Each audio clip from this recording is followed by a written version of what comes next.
later. But um, from Brenda's experience, that same core group was still together through middle school. I always appreciated Vanessa did some creative and I think really helpful things for that group, because in middle school they were getting pretty good and they were winning some tournaments, and Vanessa knew they needed a little bit more. And I remember her put them into a league to play against the boys. And we had, I think, 8th grade girls team. We were playing in a boys league with a boys ball, and that was good. And anything that different to develop your kids at that age is great. Let's see. I would say from Brenna's perspective on the court in that middle school, she was starting to separate herself a little bit, at least as a shooter. I think coaches and players started to realize that maybe that was a skill that she had that could translate. She had an obvious love for the game and had an obvious love for her teammates and the Magic. The middle school years were really good years for us with the program. Part of that was because it was before the recruiting intensity really started, and it was that transition period between just playing for fun and playing for something more serious later.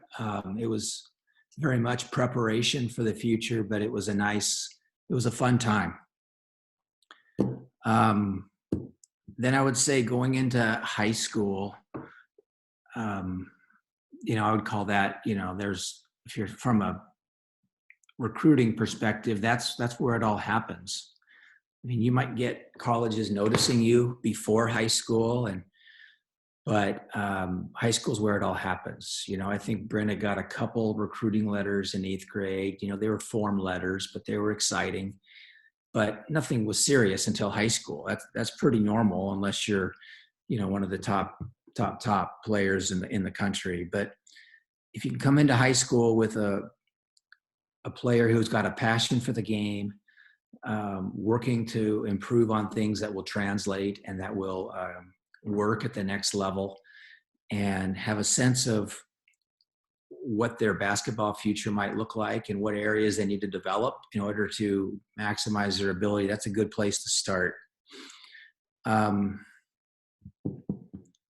So, Brenda's has been blessed and has a chance, is playing Division I in the Pac-12. And she's got lots of friends that are playing college basketball. Some are playing junior college, some are playing Division II, some are playing Division I. And they're all legitimate and high levels of basketball. I mean, that is some serious talent and ability and work to play at any level of college basketball.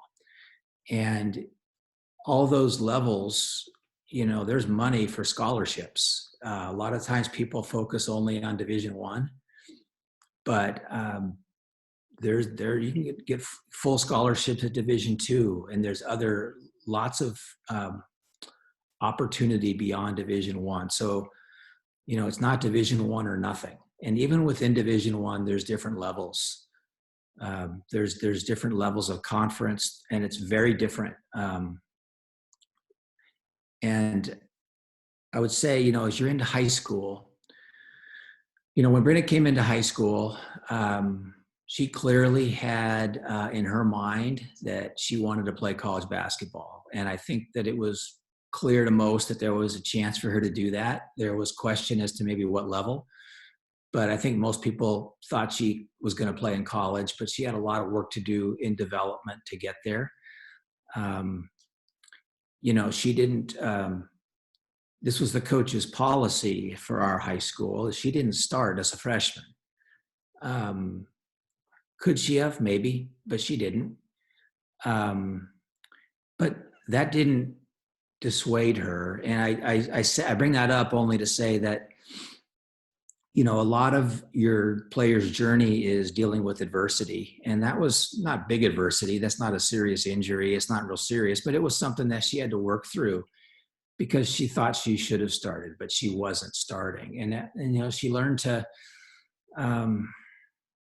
the lessons she learned about competing, about challenging herself, being fearless. All those things played out. So parallel tracks here in high school, because you've got high school basketball and you've got club basketball. So ninth grade, at that point, she was hearing from a handful of colleges. So they were recruiting her, and these colleges recruit off of club basketball. They don't recruit off of high school basketball. They don't even really pay attention to what happens in high school basketball. In my opinion, it's all about clubs and camps for recruiting.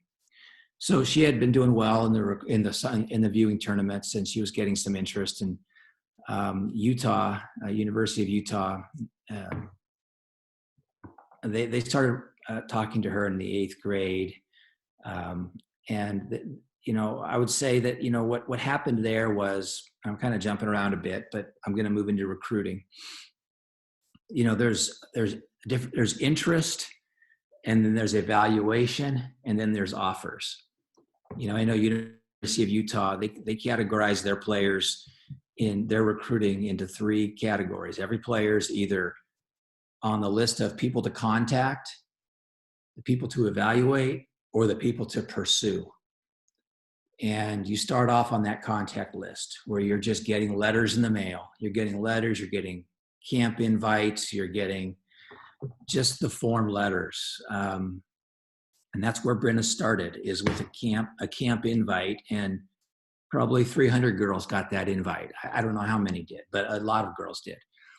But that's exciting, and I don't mean to discount that, because that was something that was fun, and it's part of the process. But what Brenna did that I would say is a good tip and is worth doing, that would help your players stand out in a pretty crowded place, is in all these letters, even if they're a form letter, your player's done something to catch someone's eye, or they've had something has put them on the list, because not everybody makes that contact list.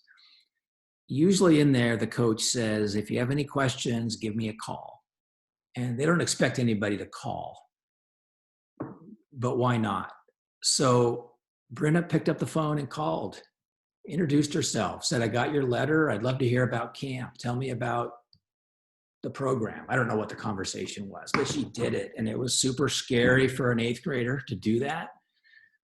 But it turned out that it was a form letter, but in that conversation, it was clear the coaches knew who she was.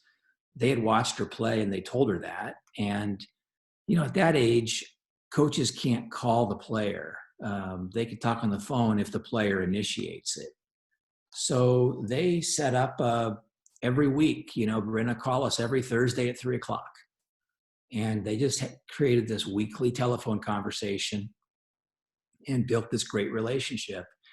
And that's no substitute for production and playing and being a good enough basketball player. But I guess my tip is, if your player can find a way to build a relationship, or at least just initiate a conversation, you're going to set yourself apart, because 99% of the players don't do that. A lot of recruiting is judgment calls, relationship, instinct, gut feel. It's not always obvious with what you see on the court. So, if they're sending a letter and they're, taking the time to do that to you, even if it's a form letter, and it's a school that you think might be interesting or something you want to learn more about, there's no shame and no harm in just picking up the phone and making a call. Your daughter doing that. I always let Brenna lead. Even when she felt like it was a hard thing to do, I always wanted her to be in front. And I wouldn't talk to coaches until Brenna had already established a relationship with them. I didn't want to jump in front of her. They're recruiting her, not me.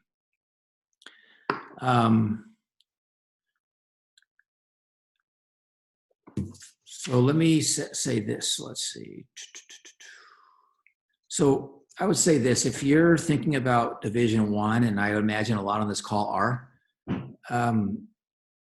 I would say the marks of a Division I player is, by your junior year in high school, you should be dominating.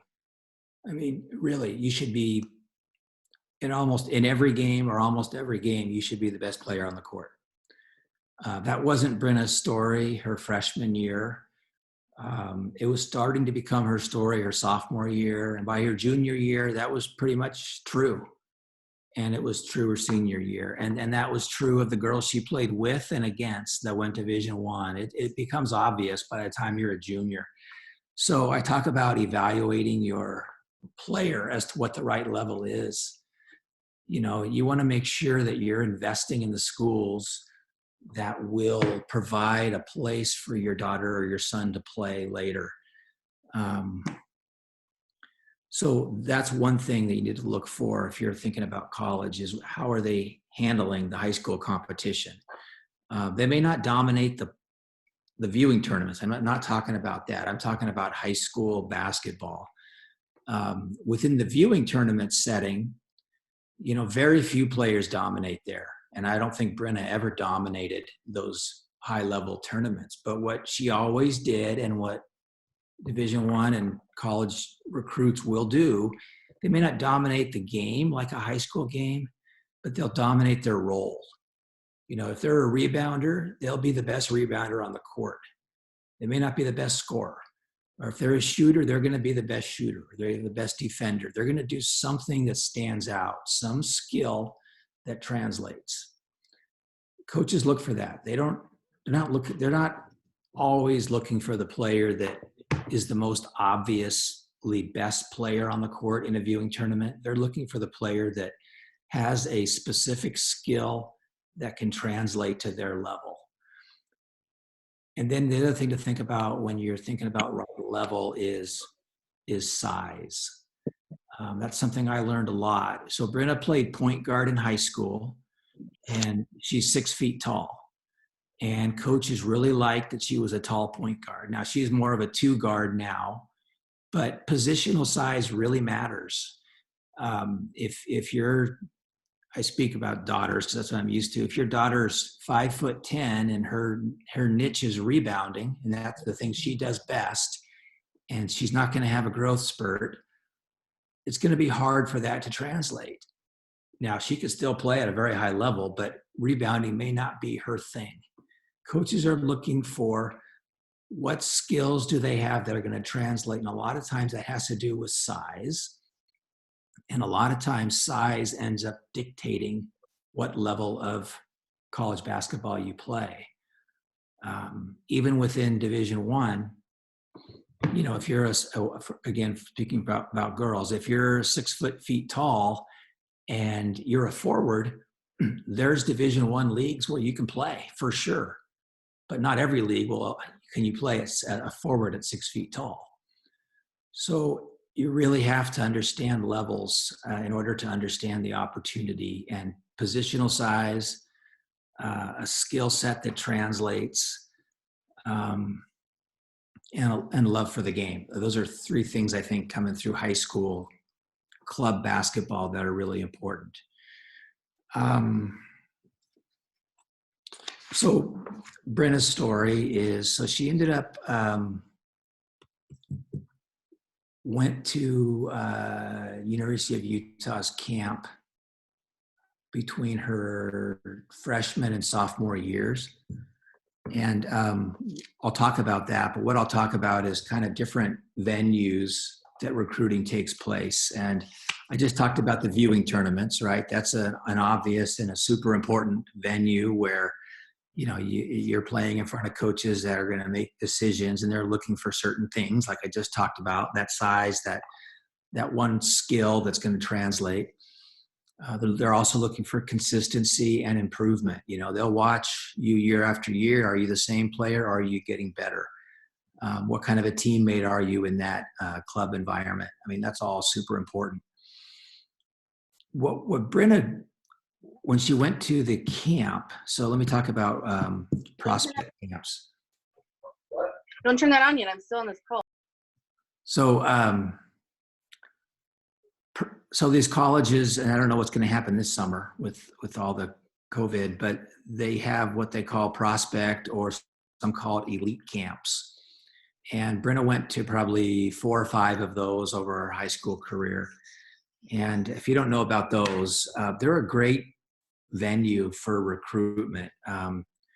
The NCAA won't allow colleges to only invite certain players to a camp. They have to make it open to everybody.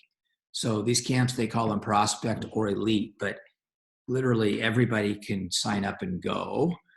But the reality is these elite and prospect camps, there are a set of players invited to come. And the colleges use these as opportunities to invite the players they're recruiting.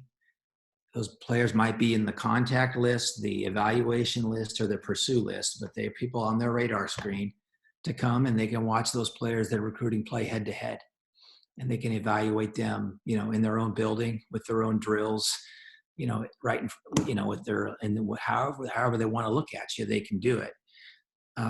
It's a great chance for you to get up close and personal with the coaches and the players, and I think they're great. And like I say, all the schools have them, and they sound exclusive, but they're not.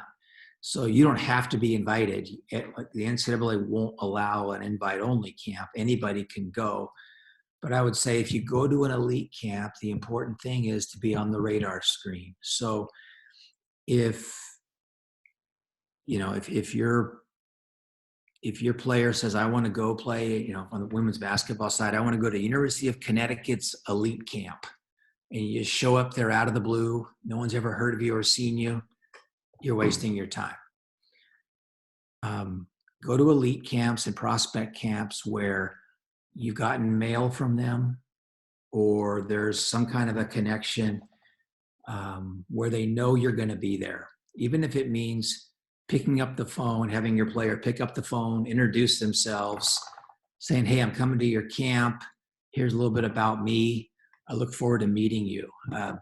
Don't just be the anonymous camper. That doesn't work at these prospect camps. That's not what those are for. They're for recruitment and evaluation. So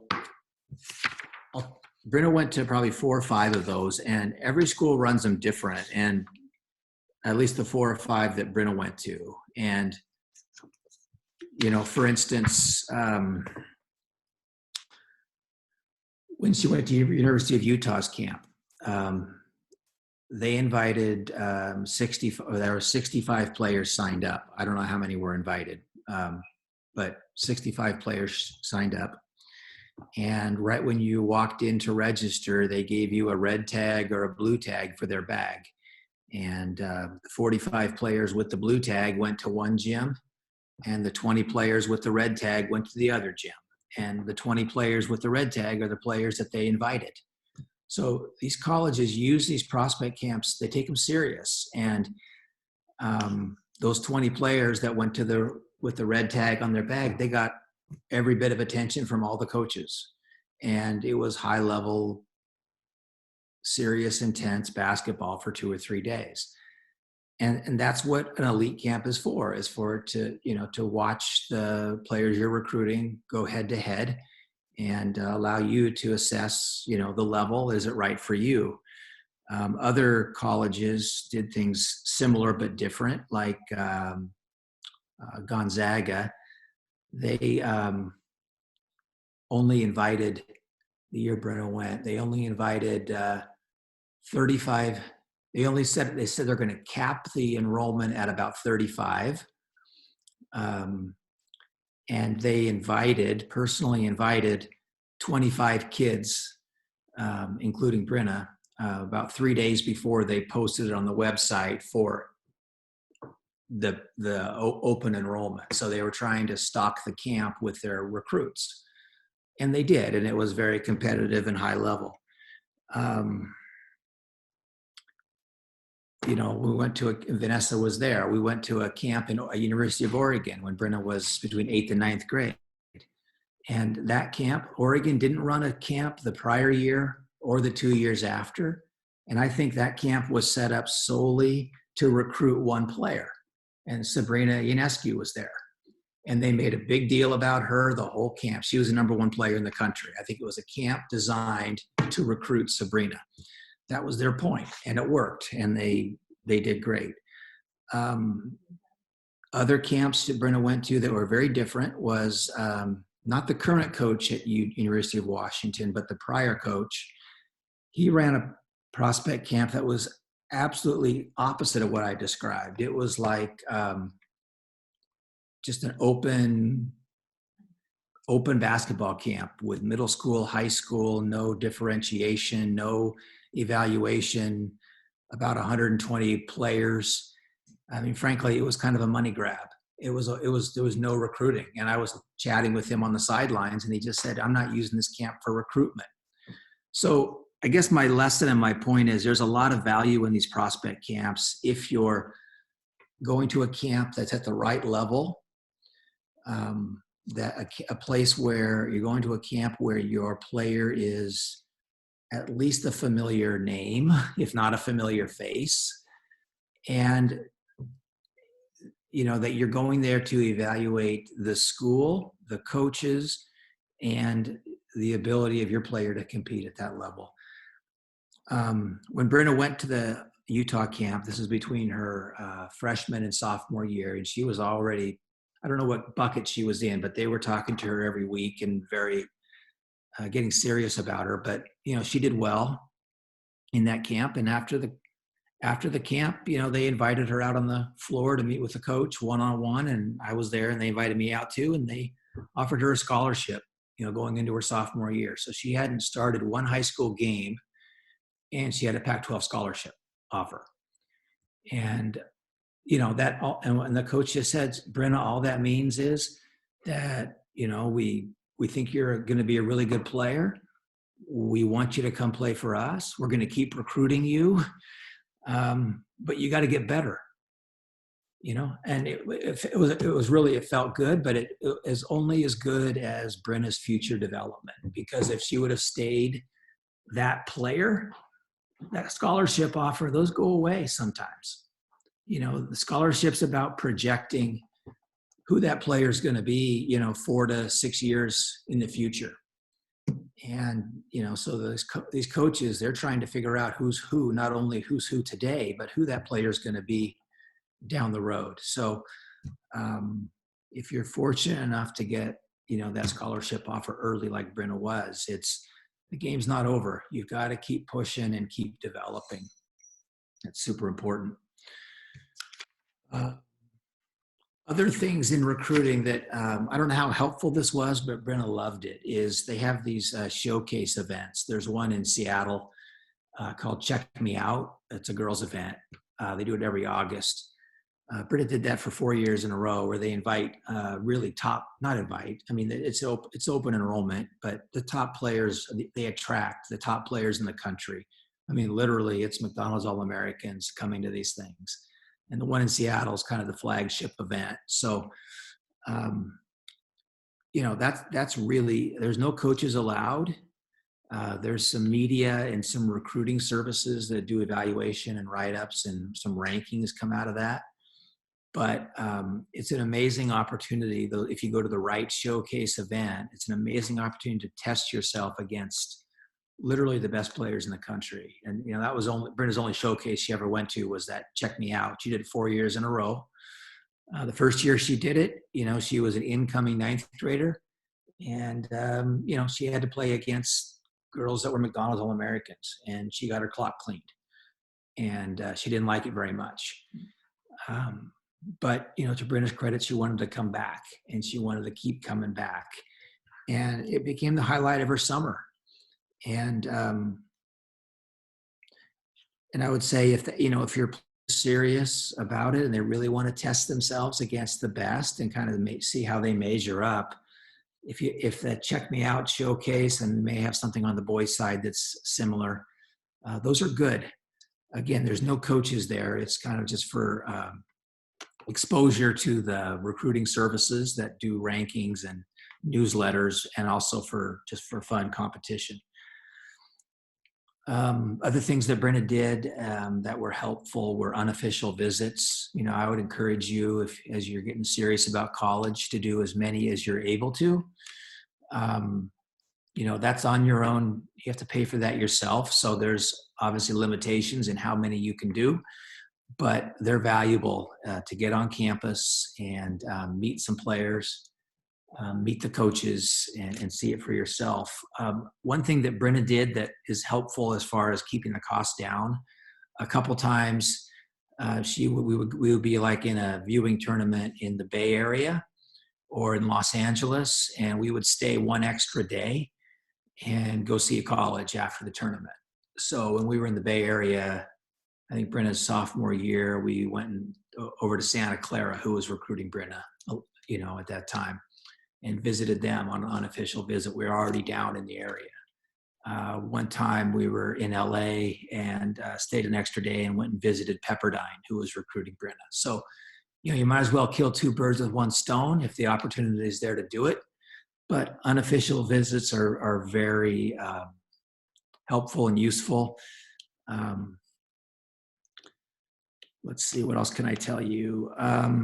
Interest and offers. So as you get into recruiting, it starts with interest. You're getting the letters in the mail, the camp questionnaires. You're on that player to contact list, and your goal is to get into the evaluation list, ultimately the pursue list. But there's a big difference between interest and offers, and sometimes it's hard to know where you stand in the process. Brenna ended up with over 20 full ride offers, but not every school that was interested in her made her an offer. There were schools that Brenna would have liked to have offer, they never did. And every team's looking for something different, and you never know where you stand unless you ask. And that's the thing I would tell you, is that once your player has a relationship with some depth with these schools, there's no harm in asking, where do I stand on your recruiting list? Am I your top guard? Who's in front of me? And, we learned that information from a couple schools, and that was helpful. Like Utah, they made it clear from the start that you're our number one recruit, period, in this class. And they told Brenna that, we've got these 3 girls that we're recruiting at the same position as you, and they've all been offered scholarships, but we're not going to accept their offer until you make a decision. So if they say, I want to come to Utah, we will tell them, no, you need to wait for Brenna to make a decision. So they told us flat out, you're our top priority. That wasn't always the case. So Oregon State, for instance, Brenna went to their camp. They would come watch Brenna play in college viewing tournaments.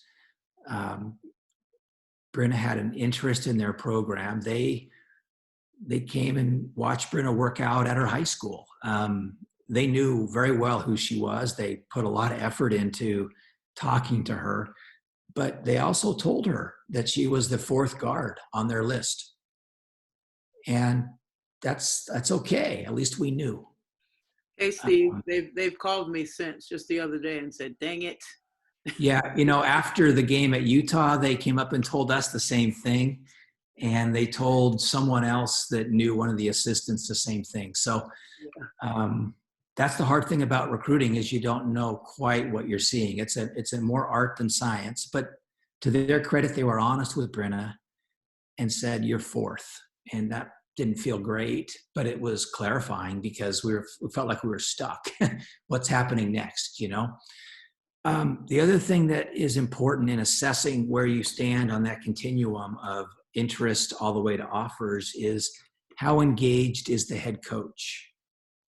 So this is something that was kind of an aha moment to me. And I, like I said, after Brenna would develop a relationship with these coaches, I would try to find a way to introduce myself and get to know them a little bit from a parent's perspective. And I was talking to the Washington State head coach, and she was asking me about Brenna's recruiting.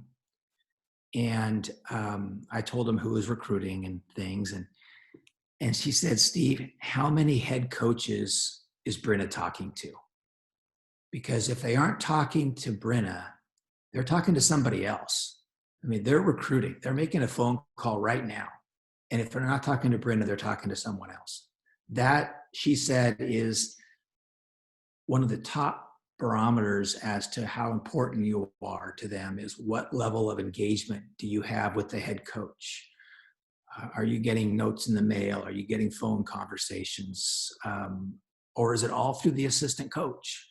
So like Vanessa, University of Oregon, Brenna would talk with Nicole Powell. Nicole was one of the assistant coaches. She's now at UC Riverside, but she was one of the assistant coaches there for a while. And Brenna would talk to her all the time. And it felt like there was progress, but she never talked to the head coach.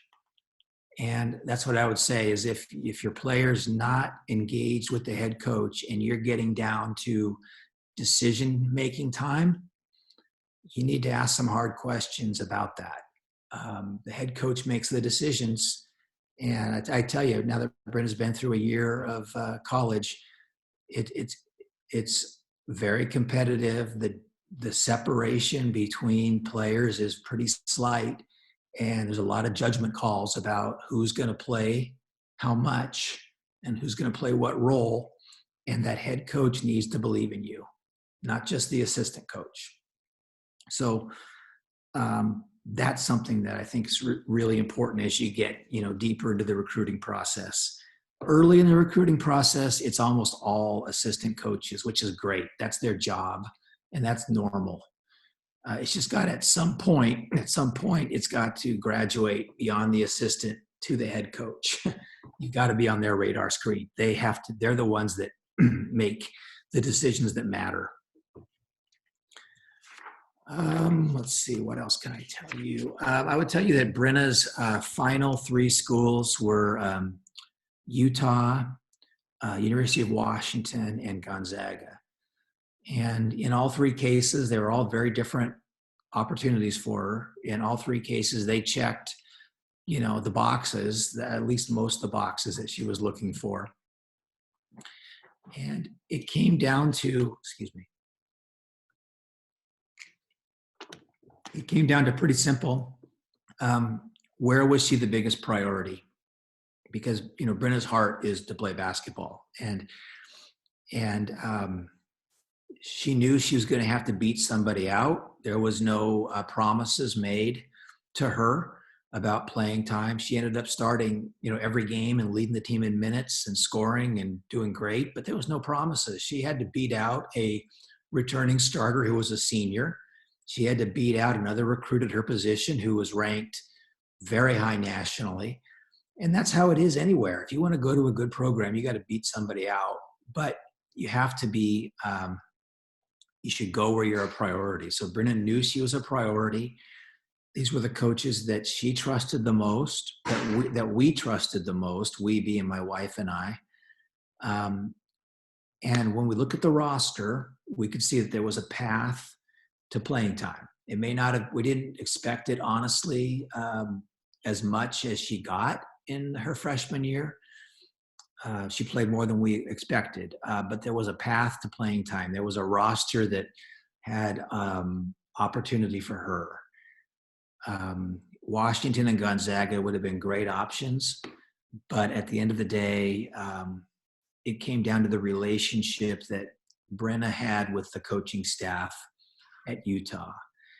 And, it feels really good now that she's finished her freshman year and to look back and at what feels like the right decision and the end of a long process, starting back in 4th grade with the Magic. And the Magic was super formative to who Brenna became and is becoming as a player. And, we think back so fondly on the Magic in those years. And we were just talking literally last night with another parent that was part of that 4th grade or 5th grade group. And,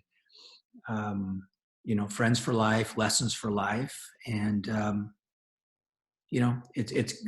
those were good days. And then I just say the last thing I'd say is that, everyone's journey is different. The only thing that's in common is that every journey's long and every journey is going to have ups and downs.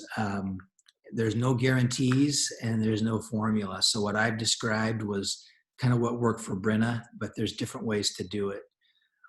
That initial core group that Brenna, found herself playing in 4th and 5th grade, as I kind of was writing out who the players were, and I think there's 7 girls that she played with most of her 9 years with the Magic that are either playing Division I or Division II basketball right now. Not one of those kids is paying a dime for college. They learned some important lessons early. They worked hard on their games. They had supportive families, and they found the right level. And 7 kids playing together all through those years, finding their way to college basketball is pretty cool. And Vanessa's got lots of stories like that. That's just mine. So that's what I got. Wow, thank you, Steve. Taking me down memory lane. Parents, Yeah. do you have any questions for him?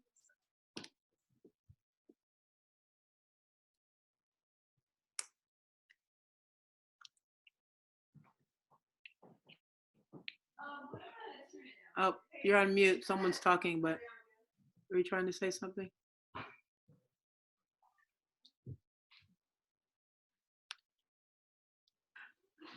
I must have answered them all before they could be asked.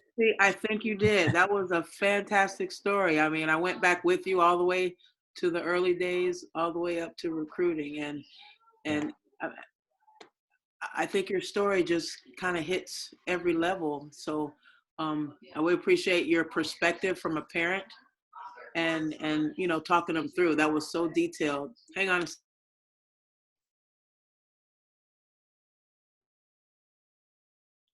I had to scream at my house in there. I have boys in there.